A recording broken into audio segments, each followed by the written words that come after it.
Respiratory system जो कि हमारे बॉडी में गैस एक्सचेंज करवाने के लिए एक जो है अहम सिस्टम है, ठीक है। यानी जिस्म को जो होती है कार्बन डाइऑक्साइड उसमें से क्या निकालता है, हवा में मौजूद ऑक्सीजन को ऑब्जॉर्व करता है, यानी कि गैसों के तबादले के लिए जो सिस्टम हमारी बॉडी में मौजूद है उसके बारे में आज हम पढ़ेंगे कि उसकी एनाटॉमी कैसी है। इनके रिस्पिरेटरी ट्रैक्ट आ जाता है, इसमें लंग्स आते हैं, ट्रैंकिया, ब्रोंकाई, नेजल कैविटी, ठीक है। इन सब के बारे में, एल्वोलाई, इन सब के बारे में आज इंशाल्लाह हम पढ़ते हैं। The respiratory system consists of a nose, pharynx, larynx, trachea, bronchi and lungs। अब आपको जिसके फेमिलियर है कि जो हमारे पास एनाटॉमी होती है, जो रेस्पिरेटरी सिस्टम है वो किससे जी, nose, nasal cavity, pharynx, pharynx के बाद लेरिंग्स, लेरिंग्स के बाद ट्रैकिया, ट्रैकी जाके हमारे पास क्या होती है, ब्रोंकाई, ब्रोंक्यूल्स एंड एल्वोलाई, ठीक है। ये सब स्मॉलेस्ट डिवीजन होती है लंग्स की, जो हमारे पास होती है एल्वोलाई, और ये लंग्स में मुश्तमिल होते हैं, ठीक है। अब ये हमारे पास थी एंड लंग्स, ठीक है। ये हमारे पास क्या आते हैं जी, पार्ट्स ऑफ रेस्पिरेटरी सिस्टम या रेस्पिरेटरी ट्रैक्ट। अच्छा, from a clinical point of view the respiratory system is divided into be upper and lower respiratory tract. अब ये हमारी आसानी के लिए और क्लिनिकल पॉइंट ऑफ व्यू के लिहाज से हमने क्या किया है, रेस्पिरेटरी ट्रैक्ट को दो हिस्सों में तकसीम कर दिया गया, upper respiratory tract and lower respiratory tract. Upper respiratory tract हमारे पास nose, nasal cavity, pharynx, larynx and trachea, यहाँ तक हमारे पास क्या होता है जी, यहाँ तक, ठीक है। ये हमारे पास क्या है जी, अपर रेस्पिरेटरी ट्रैक्ट। और लोअर रेस्पिरेटरी ट्रैक्ट में हमारे पास क्या आता है जी, trachea, bronchi, bronchioles, alveoli and lungs, ठीक है, जो कि यहाँ से लेके इस हिस्से तक हमारे पास आता है। ये हमारे पास होता है लोअर रेस्पिरेटरी ट्रैक्ट, RS लिख लेते हैं, ठीक है। और ये हमारे पास होता है अपर रेस्पिरेटरी ट्रैक्ट, ठीक हो गया। पढ़ते अब हमारे पास अपर रेस्पिरेटरी ट्रैक्ट, ठीक है। ये upper respiratory tract consist of nose, pharynx, throat and associated structure, nose, pharynx and larynx भी इसमें लेरिंग्स जो हमारे पास लोअर रेस्पिरेटरी ट्रैक्ट, तो तकरीबन हमारे माउथ के जो लोअर पार्ट तक, इधर तक जो रीजन होता है वो हमारे पास कौन सा होता है जी, अपर रेस्पिरेटरी ट्रैक्ट में। लोअर रेस्पिरेटरी ट्रैक्ट में हमारे पास कौन सी चीज़ें आती हैं, larynx, trachea, bronchi and lungs, ठीक है। यानी यहाँ से शुरू हो जाता है, लेरिंग्स से स्टार्ट होकर, लेरिंग्स के बाद हमारे पास ट्रैकिया, लेरिंग्स, फेरिंग्स यानी ट्रैकिया के बाद जो आती है ब्रोंकाई, ब्रोंक्यूल्स एंड एल्वोलाई तक, जो कि स्मॉलेस्ट सब डिवीजन हमारे पास लंग्स की होती है। Respiratory system consist of following organs. अब कौन कौन से ऑर्गन्स पे मुश्तमिल होता है, नोज, फेरिंग्स, जो कि हमने पहले ऊपर भी बात कर ली है, नोज पे, फेरिंग्स पे, trachea, larynx, trachea, bronchi and lungs, ये हमारे पास क्या है जी, ऑर्गन्स ऑफ रेस्पिरेटरी ट्रैक्ट।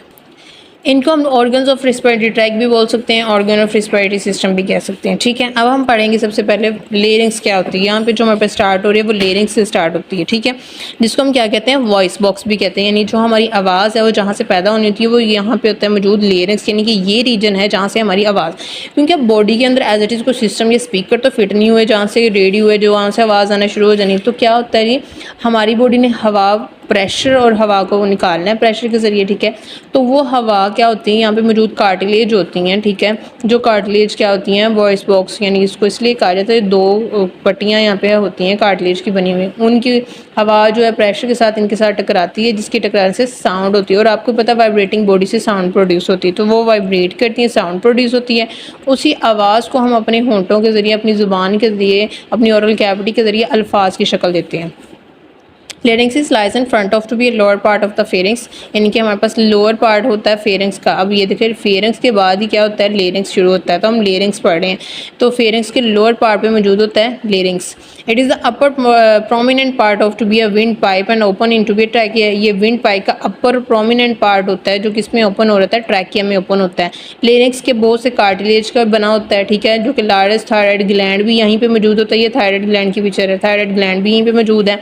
उसके बाद हमारे पास उन्होंने कहा है ये अटैच होता है top of the thyroid cartilage, जिसको हम क्या कहते हैं, एपिग्लोटिस, जो किसमें करता है, क्लोज या ओपन करने में या स्वेलिंग के दौरान हवा की जो खुराक है जो हवा वाली नाली में नहीं चले जाए, इस चीज़ को प्रिवेंट करने में हेल्प करता है epiglottis. Larynx has many cartilage, ठीक है, largest of these is thyroid, जिसमें सबसे बड़ी कार्टिलेज का नाम हमारे पास क्या है जी, थायराइड कार्टिलेज, ठीक है, जिसमें थायराइड ग्लैंड मौजूद होता है जो कि अटैच होता है thyroid cartilage is epiglottis. Epiglottis मौजूद होता है थायराइड कार्टिलेज के साथ, जो क्या करता है, help of close of larynx, ठीक है, ड्यूरिंग टू स्वेलिंग। स्वेलिंग यानी निगलने के दौरान क्या होता है, जब आपने नोटिस किया हो कि जब वो कोई भी चीज़ निगलते हैं, हमारे हलक से कोई चीज़ गुजरती है, तो हमारी ज़ुबान हमारी नाक वाली जो होती है ओपनिंग उसको रोक लेती है, और एपिग्लोटिस जो होता है वो हवा वाली नाली के ऊपर आ जाता है, यानी कि निगलने के दौरान, खुराक को खाने के दौरान या खुराक को मुंह में लेके जाने, मुंह से जब लेके जाते हैं स्टमक में, उसके गुजरने के दौरान खुराक का कोई ज़र्रा या पानी का कोई ज़र्रा हमारे रेस्पिरेटरी ट्रैक में ना चला जाए, इस चीज़ से प्रिवेंट करना होता है एपिग्लोटिस ने। ठीक है, वोकल कॉर्ड हमारे पास क्या होता है, जिस स्लाइस इंटू लेरिंग्स, लेरिंग्स के अंदर मौजूद होते हैं। ठीक है, वोकल कॉर्ड्स में जो क्या करते हैं, आवाज़ प्रोड्यूस करते हैं। देन हमारे पास आ जाता है विंड पाइप, जिसे हम क्या कहते हैं, ट्रैकिया। ये तकरीबन 10 सेंटीमीटर लंबा होता है, सी टाइप कार्टिलेज का बना होता है। ठीक है, कार्टिलेज होती हैं और सी टाइप होती हैं। लंबा पाइप होता है, long pipe made up of a cartilage. ठीक है, सी टाइप ऑफ कार्टिलेज जिसको हम क्या कहते हैं, विंड पाइप। वो तकरीबन इसकी लेंथ एडल्ट की ये हमें बताइए 10 सेंटीमीटर तक लंबी होती है। उसके बाद हमारे पास आ जाती है ब्रोंकाई। ठीक है, ब्रोंकाई या ब्रोंक्यूल्स। अब यहाँ पे अगर आप देखें ब्रोंक्यूल्स होता है, ब्रोंक्यूल्स सब डिवाइड होकर ब्रोंकाइज में आ जाता है। ट्रैकिया के बाद ये जो मेन बड़ी वाली है ये ब्रोंकाई है, और यही ब्रोंकाई जब छोटी वाली वेन्स में आ जाती है, छोटी ट्यूब्यूल्स में आ जाती है, उसे हम क्या कहते हैं, ब्रोंक्यूल्स बोलते हैं। अब हमने पढ़ना है ब्रोंकाई। ब्रोंकाई जो कि हमारे पास क्या बनाते हैं बाय दी, ये इसमें बाइफ्रैक्शंस। ठीक है, बाइफ्रैक्शंस ऑफ ट्यूबी ट्रैकिया, यानी क्या करता है, जो ट्रैकिया जो होता है वो बाई मतलब दो में डिवाइड हो जाता है। इस तरह करके ट्रैकिया को दो पार्ट्स में डिवाइड करना, ये जो डिवाइडेड पार्ट है इसको हम क्या कहेंगे, ब्रोंकाई। इस तरह सी टाइप कार्टिलेज है ना। ठीक है, इस तरह इन्होंने क्या बना देना, ये वाली जो डिवीजन है, अब आप इधर देखें, ये वाली जो ट्रैकिया इधर और इधर जा रही है, इसको हम क्या कह रहे हैं, ब्रोंकाई कहते हैं। अब उन्होंने कहा है कि bifurcation of trachea at the level of 5 vertebra, तकरीबन 5वीं 1 2 3 4 5 5वीं वर्टिब्रा पे आके ये क्या होते हैं, 5वीं पसली के पास ये आके डिवाइड होते हैं। अब उन्होंने कहा कि ट्रैकिया डिवाइड होता है इनटू 2 मेन ब्रोंकाई, जिसको राइट और लेफ्ट ब्रोंकाई में हम कह देते हैं। ब्रोंक्यूल्स डिवाइड होते हैं एल्वर ब्रोंकाई, ये हमारे पास आता है ब्रोंकाई। ब्रोंकाई ने डिवाइड होकर ब्रोंक्यूल्स बना देनी है, ये देखिए ब्रोंकाई डिवाइड होकर ब्रोंक्यूल्स, ब्रोंक्यूल्स ने मजीद डिवाइड होना और क्या बना देना, एल्वोलाई, जो आपको इधर स्ट्रक्चर नजर आता है, ये ग्रेप्स लाइक क्लस्टर होता है जिसको हम क्या कहते हैं, एल्वोलाई बोलते हैं। मिलियंस ऑफ एल्वोलाई प्रेजेंट होते हैं एक लंग्स के अंदर।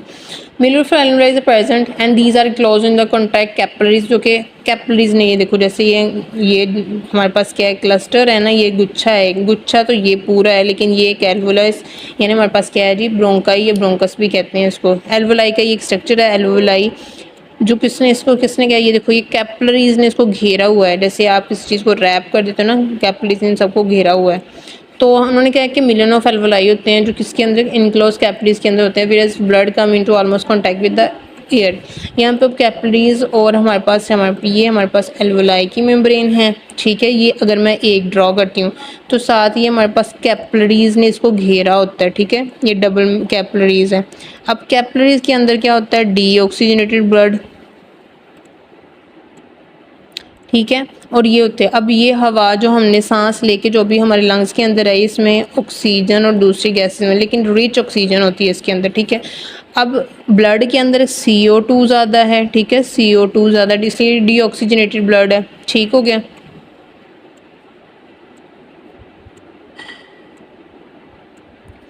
और एल्वोलाई के अंदर ऑक्सीजन है। तो आपने हमेशा कभी नोट किया हो, हमेशा यहाँ पर डिफ्यूजन होनी है, यानी कि मूवमेंट ऑफ मॉलिक्यूल्स या particles from area of high concentration to area of lower concentration की तरफ इन्होंने मूव करना है। तो जिसकी वजह से ऑक्सीजन की कंसंट्रेशन यहाँ ज़्यादा है, यहाँ पे कम है, तो ऑक्सीजन ने खुद ब खुद यहाँ पे डिफ्यूज़ होकर कैपिलरीज के अंदर, कार्बन डाइऑक्साइड की कैपिलरीज के अंदर अमाउंट ज़्यादा है, यहाँ पे कम है, तो इसमें डिफ्यूज़ होकर इधर, यानी कि CO2 इधर चले जाती है, ऑक्सीजन ब्लड। और ये सेमी परमिएबल्स होती हैं, ये पोरस होते हैं, बहुत छोटे छोटे सुराख होते हैं जिसकी वजह से ये डिफ्यूज़ कर देते हैं। तो अब यहाँ पे क्या हो, एक्सचेंज ऑफ गैसेज हो जाती है, जो कि मेन पर्पज़ ऑफ हमारा क्या है जी, रिस्पिरेटरी सिस्टम का मेन पर्पज़ या मेन जो हमारे पास होता है ना मैकेनिज्म, वो यहाँ पे होता है। ये हो रहा था कि कार्बन डाइऑक्साइड ने एल्वोलाई में आ जाना, ऑक्सीजन ने कैपिलरीज में चले जाना, और ब्लड जो है वो ऑक्सीजनेटेड होकर दोबारा दिल की तरफ चले जाता है। और ये जो इनरिच कार्बन डाइऑक्साइड वाली एयर है, इसको हम एक्सपायरेशन या सांस बाहर निकालने के दौरान जिस्म से बाहर निकाल देते हैं। Blood comes into almost contact with the contact, और ब्लड जो है